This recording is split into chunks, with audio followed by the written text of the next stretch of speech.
Welcome to mighty mythology realm, where myths come to life in ways you've never imagined. Today, we're diving into the hidden truth behind one of Greek mythology's most iconic figures, Medusa, the monster with snakes for hair, whose gaze could turn anyone to stone. But what if everything you thought you knew about her was wrong? What if Medusa wasn't the villain, but the victim? If you're ready to uncover the secrets and stories no one ever told you, don't forget to like, subscribe, and hit the notification bell so you won't miss the untold legends coming your way. Let's uncover the real story of Medusa.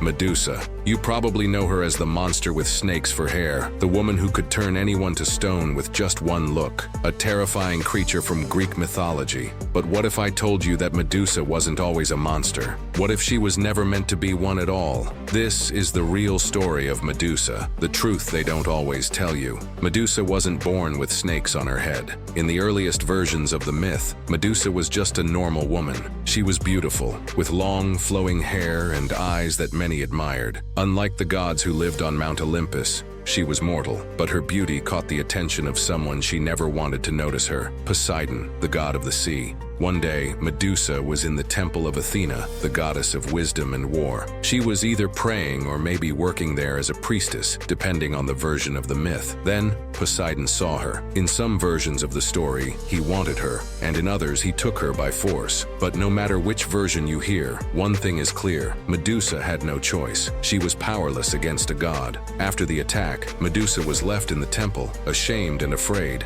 But instead of helping her, Athena was furious. Not at Poseidon, but at Medusa. The temple was a sacred place, and Athena saw what had happened as an insult. Instead of punishing the one truly responsible, she turned her anger toward Medusa. As punishment, Athena cursed Medusa. Her beautiful hair turned into a nest of writhing snakes, and her eyes, once admired, became deadly. Anyone who looked directly at her would turn to stone. Medusa was forced into exile. She fled to a remote island, far away from people, because now she was dangerous. She couldn't control her power. Anyone who met her gaze, even by accident, would be frozen in stone forever. Her life became one of loneliness and fear. She had done nothing wrong, yet she was the one who had to suffer.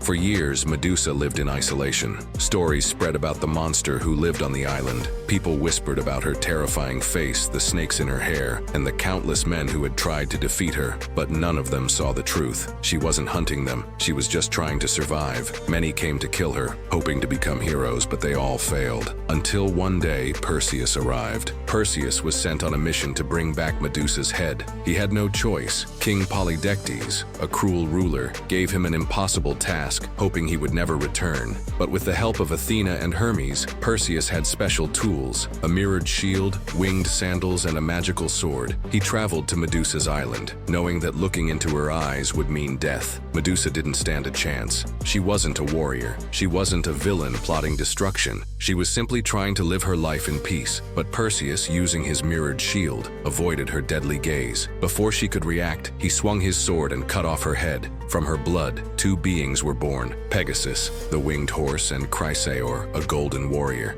Even in death, Medusa's power remained strong. Perseus took her head, knowing it could still turn people to stone. He used it as a weapon, freezing his enemies, and eventually, he gave it to Athena. The same goddess who had cursed Medusa placed her severed head on her shield, the Aegis, using her power for her own protection. But what about Medusa? What about her story? For centuries, she was seen as a monster, a creature to be feared and destroyed. But today, many people see her differently, not as a villain, but as a victim. A woman who was punished for something she had no control over. A woman whose power was feared, not because she was evil, but because she was strong. Some say that Medusa's curse was also a gift, that after being powerless, she was given the ability to protect herself, to make sure no one could ever hurt her again. And maybe, in the end, that's why her story still matters. Because Medusa wasn't just a monster, she was a symbol, a reminder of injustice, of how easily the wrong person can be blamed, and a reminder that sometimes the ones we call monsters were never monsters at all. So the next time you hear the name Medusa, don't just think of a terrifying creature with snakes for hair. Think of the woman she was before. Think of the truth behind the legend, because Medusa was more than a myth. She was a victim, she was a survivor, and in the end, she became something greater than any curse. She became a legend. Her story reminds us that even the gods themselves are not beyond blame. If you enjoyed uncovering the truth behind Medusa, don't forget to like this video and subscribe to Mighty Mythology Realm. Your support helps us keep these ancient stories alive and continue bringing forgotten myths back to life. Thank you for joining us on this journey through the ancient world of Mighty Mythology Realm. And always remember, true heroes do not bow before fate. See you in the next video.